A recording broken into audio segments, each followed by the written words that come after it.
Rachel Knight. I'm a senior at Crum High School, and after this speech, you will understand why it's necessary to become a more responsible digital citizen.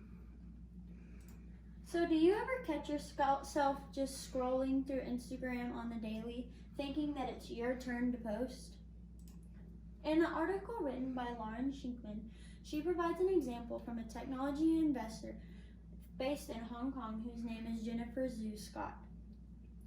Zhu Scott provides a quote that says, "Everything you upload on the internet will be permanently online, and in 99% of all cases, you will lose your ownership of that content." Zhu Scott has an agreement between her two daughters, and it is a technology agreement. One daughter has Instagram but does not post because her account is so-called private. In Haripriya, Samuel, and Mega's article, they state that since 2000, smartphones have changed our lives on a day-to-day basis just based off of their convenience. So why are smartphones and the idea of technology so dangerous and overwhelming? Well, after this speech, you will understand the dangers and the importance of helping yourself and your peers to become a more responsible digital citizen through the use of your smartphone. So let's look at the causes that the multiple dangers smartphones have. So first we have the smartphone convenience. As stated previously in the article written by Haripriya, Samuel, and Mega, smartphones have changed our lives on a day-to-day basis, whether that be Americans or people around the world, just based off of their convenience since the year of 2000.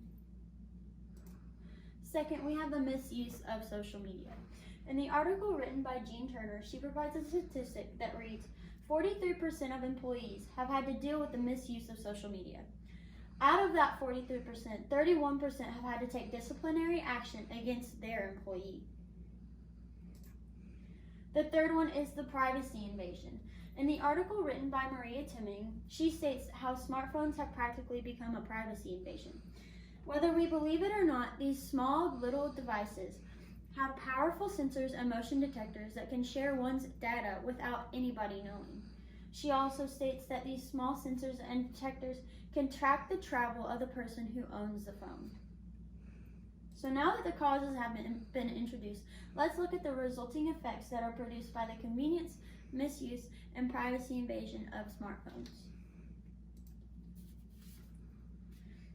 So the effects of convenience, misuse, and invasion start with number one, the results of misuse and addiction on American teens. So in the article written by Charles Lumen, he provides the studies that were conducted that show how the addiction and misuse of smartphones have led to an increase in depression, mental illness, and suicidal thoughts. Second is it causes the generation to lose focus. And in addition to the high risk that American teens are facing, Lehman also states how the addiction and misuse of social media and smartphones are taking over the generation's focus. 3. The consequences within the school system and the workplace. As previously stated throughout the article written by Turner, it is evident that employees and students are expected to be responsible and professional within their field of practice. Although oftentimes this isn't the case. This means that employers and administration are having to make harsh consequences or punishments, such as firings, layoffs, ISS, detention, to their employees or students due to the misuse of social media. 5, it can have adverse negative effects. So in Haripriya, Samuel, and Mega's article, they talk about how the convenience of smartphones have on humans. So although they're convenient, they can also have adverse negative effects. So the author provides the effects that addiction has on relationships, one's personal well-being, and their personal health. She states the statistic of the correlation between the addiction of smartphones and sleep quality was a positive, and it was 0.473. But it is evident that there was a negative correlation between the addiction of smartphones and physical activity of negative 0.335.